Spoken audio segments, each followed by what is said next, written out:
හැබැයි ඒක ඒ තරම් හොඳ වෙන්නේ නැති වෙයි කියලා සක්‍ර දේවේන්ද්‍රයන් වහන්සේ හිතුවා. නමුත් බෝසතාණන් වහන්සේට බේදයක් නැහැ, ඉල්ලුවොත් දෙනවා. ආන් ඒ හින්දා බිරිඳ දෙනවමයි. ආන් ඒ හින්දා සක් දෙවිඳු ඇවිල්ලා බිරිඳ ඉල්ලනවා. එහෙනම් മന്ത്രി දේවිය දන් දෙන්නේ සක්‍ර දේවේන්ද්‍රයන්ට, වෙනත් වෙසක් මවාගෙන එන්නේ.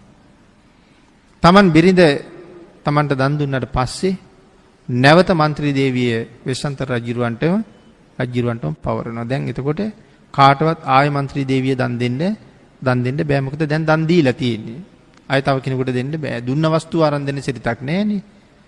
ඒ හින්දා ආය රජුරවන්ටම පවරුවා.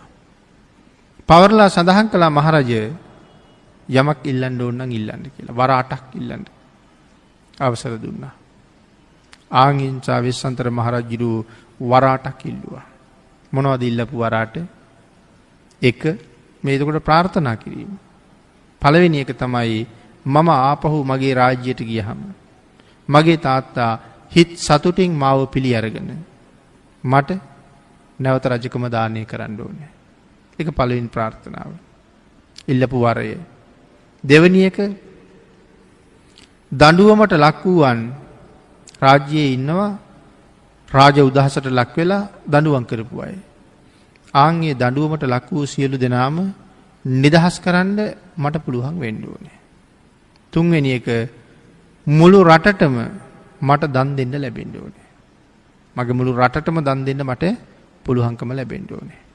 හතරවෙනි කාරණාව පරදාරාවන් කරා යන්න මට කවදාවත් සිත් පහළ නොවෙන්න ඕනේ. වෙස්සන්තර රජුරවන්ට භාර්යාවෝ 16000ක් ඉන්නවා. ප්‍රාර්ථනාවක් කරනවා පරදාරාවන් කරා යන්න මට හිත් පහළ වෙන්න එපා කියලා. මොකද කොයිතරම් භාර්යාවන් හිටියත් සමහර රජවරු පරාබුවන් හොයාගෙන ගියා. අන්‍ය කාන්තාවෝ තමන් සතු කරගන්න මිනිස් ඝාතන පවා සිද්ධ කරන්න කටයුතු කරපු අවස්ථා පිළිබඳව සඳහන් වෙනවා. ඒ නිසා ප්‍රාර්ථනා කරනවා කවදාවත් පරාබුවන් කරා යන්න මට හිතෙන්න එපා කියලා. පස්වෙනි කාරණාව ධර්මයෙන් පෘථුවිය දිනන පුතුන් මට ඉපදේවා. ධර්මයෙන් පෘථුවිය දිනන පුතු මට ඉපදෙන්න ඕනේ. ඒ ප්‍රාර්ථනාවත් ඒ විදිහටම සමෘද්ධමත් වුණා. රාහුල කුමාරයා කියලා කියන්නේ සක්විති රජෙක්. සක්විති රජුරෝ ධර්මයෙන්ම තමයි දිනන්නේ. ඒ විතරක්ද?